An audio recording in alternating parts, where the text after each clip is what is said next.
ngenxa yokuthi isisindo sala uyakhona asilingani nesisindo sakho wena oya entabeni. Ugcine sewubuye nomoya esingawazi. This is a warning, Pastor. Akusizo zonke izintaba noma zidalwe uNkulunkulu ezinoNkulunkulu.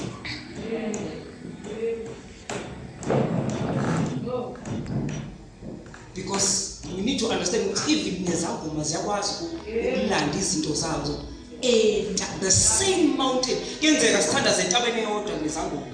Sitshela ukuthi leyo ntaba inoNkulunkulu. Uma izangoma zikwazi ukuthola into ethize kuleyo ntaba, that must tell you something ukuthi leyo ntaba ayekho uNkulunkulu kuleyo ntaba. There is something that is similar ecishiyele ngakho.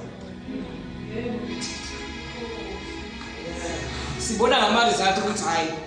Sibona ngama-result hayi. Lo muntu lo akatholanga lento le obekufanele ayithole ntaba. Uthola into efo that's the foreign spirit. Umoya ongasiwona kaNkulunkulu. But uhambe ethi ulanda uNkulunkulu. Ngicela nje ukunishayela kafishane umbono engaba nawo. Ngibe nombono ezinsukwini webhayi ngathi ngiya entabeni. Bengiya kule ntaba kwangathi ngihamba ngento engathi i-lift. So uma ngihamba ngalento e-lift ngifica nje kugcwele entabeni kunabantu abagqoka izinto ezimhlophe ngathi izayoni. Bagqokise nje kwezayoni abanye bafaka izevata. Engathi nje babhizi bayathandaza. Ngithe sengingena ngaphakathi kule ntaba amakhaya. Lento esengiyibona ngaphandle akusesiyo lento esengiyibona ngaphakathi. Ngibona ngathi ukuthi manje sekunabantu laba bangathi bazilwane. Kunalaba kunalezinto ekubizwa kuthiwa ama-aliens noma zenzazazana. Lezi zenza ama-alien activities. Ngazi ukuthi sekukhona zona phakathi. La ngaphandle ziportray izayoni. Bafakize basezisho bathandaza. But ngaphakathi kwalentaba they are doing something different. So umoya ongcwele waseyigcizela namhlanje ukuthi no akusizo zonke intaba uNkulunkulu lakho nakhona. Kunezinto esilande thina bazalwane. Sayitshela ukuthi uSathane unamandla ukuthi kanti ithina njengoPastola Deshe kusethi ithina simuntu uSathane simnikeza indawo. We have given him a place. Ukuthi siyomlanda isitabele ehlaleni. Silande ngeforeign spirit. Sibuye size phakathi kwabantu nomoya ongasiwona kaNkulunkulu. Ngenxa ukuthi isisindo esihambe naso sithi siyolanda isisindo entabeni. Safica isisindo esingaphezulu kwalesi size naso. Then lesi sisindo sasi-overpower. Let me tell you, noma ungadeclare kangakanani, but if ukwi-territory i-rank yayo engaphezulu kwe-rank yayo, you will obtain noma you will possess that spirit. Izosebenzisa i-location yakho, izosebenzisa umoya wakho. Kube ngathi uwo wenzile kanti isitha sithatha indawo kuwo. Not all the mountains they have God in them. If Jesus can be taken by the devil, in the Bible, Satan, he took Jesus into the peak of the mountain.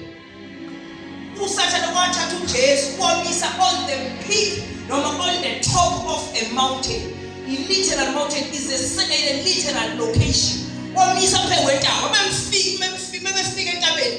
Leli Bible akaze ongathandaza lapha phakathi. Into eyenzeka uSatan was convincing Jesus to worship him.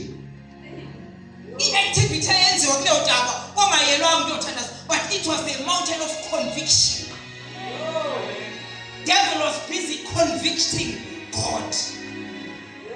And bow down to me so that I will give you all the kingdoms of this earth. So kuyenzeka ukuthi uyothandaza entabeni kanti uya kwi-mountain of conviction. And makuvela kuzovela ngathi kuyikho. Bavele bembathi izembatho ezimhlophe. Kodwa manje ukubona ukuthi hayi ama-results anendawo yakho mahle. Because you have ama-results kamoya ongcwele kuthiwa is the fruit of the spirit, kuthiwa is peace and love.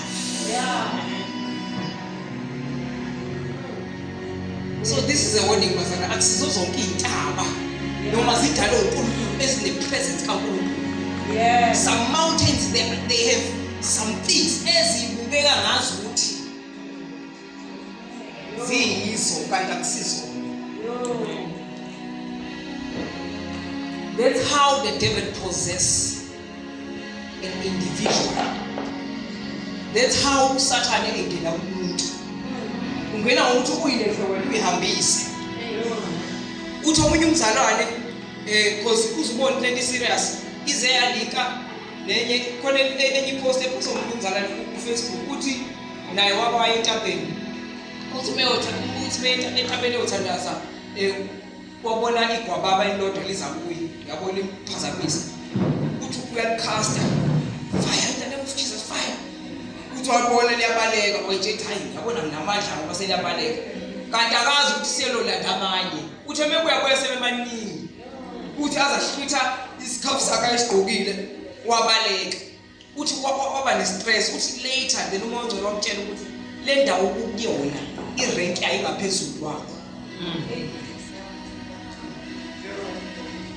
Lo muntu uthi entabeni yolanda uNkulunkulu but indawo ayolanda kuNkulunkulu akekho uNkulunkulu khona. It is a mountain of conviction.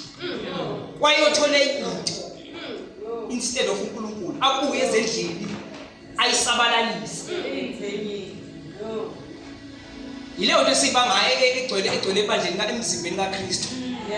It's not wrong to go to the mountain. Rather, ilento sisijwayele ukuthi sithi bakumzelelo rather report. When uzwa ukuthi you want to go to a mountain, rather report to the executive. Then thina sizokwazi ukuthi sikubone ukuthi le ntaba is it comfortable, is it conducive for your spirit, for your rank to go there. Because sokuhlonza sithi iyentabeni kulento izinto esingazazi. Ziphambanisa i-destination yakhe iphele within a second. Baningi abantu abafe bethi bayofasta abafuna uNkulunkulu bafasta for 40 days abanye bafe umuntu afe